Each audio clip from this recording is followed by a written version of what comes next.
Meanwhile, India is hosting an important visitor, Amir Abdullahian. He's the foreign minister of Iran, and right now he's on a 3-day visit to India. Wednesday was the day of engagements. He had 3 important meetings lined up, one with Prime Minister Modi of India, one with External Affairs Minister S. Jaishankar, and one with National Security Advisor Ajit Doval. This trip is important for 2 reasons. Number one, the timing. It comes just days after the controversy around Prophet Muhammad. Iran had summoned the Indian envoy over it on Sunday, one of the first countries to do so. Days later, their foreign minister is in New Delhi.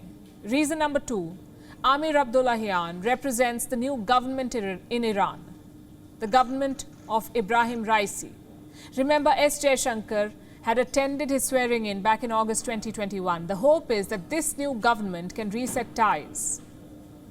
With that said, how did the talks go? The meeting with the Prime Minister Modi, went fine.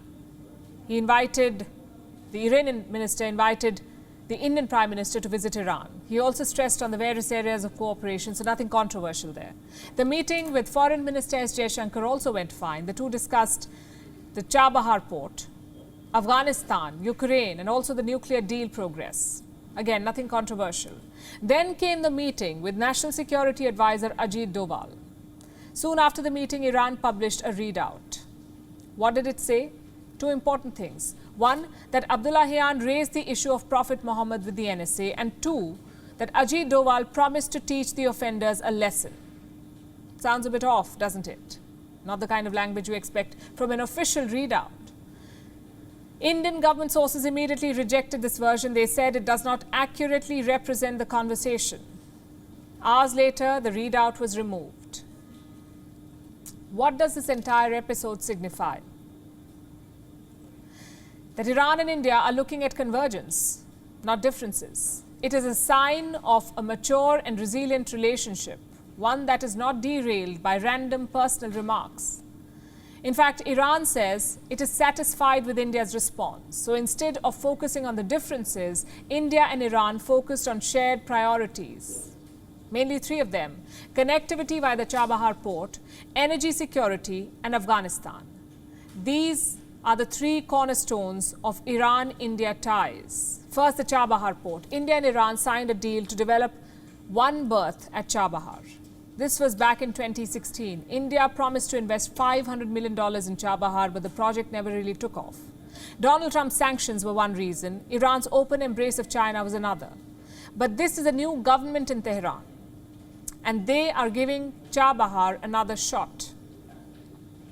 Teams from India and Iran will begin meetings to discuss port operations. If successful, this port could be a game changer because this port, Chabahar, gives India access to 2 strategic locations, Afghanistan and Central Asia. The second factor is energy security. Simply put, oil. India was the biggest consumer of Iranian oil. But then came US sanctions in 2019. India was forced to stop importing Iranian crude. Ideally, both sides would like to restart that trade. For starters, they already use the rupee-rial trade mechanism. And secondly, Iranian imports would cool off oil prices.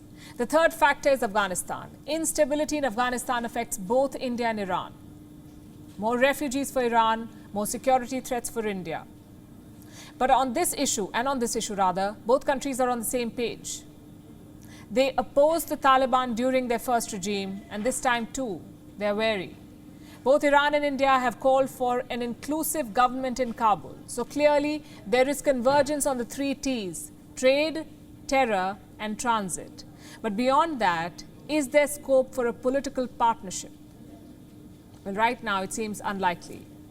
You see, Iran and China have signed a 25-year cooperation agreement. China is expected to invest $400 billion in Iran over the next 25 years, $400 billion. If that isn't picking a side, I don't know what is. Another reason is India's own West Asian partnerships. Last year, India joined a new Quad in West Asia. You know who the other members are?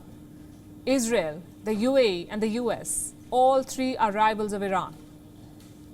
Now, do you see the problem here? India's fierce non-alignment allows it to pursue such contrasting partners, Israel and Iran, Russia and America. But to what extent? At the end of the day, Iran is getting $400 billion from China. That money comes with a lot of political strings.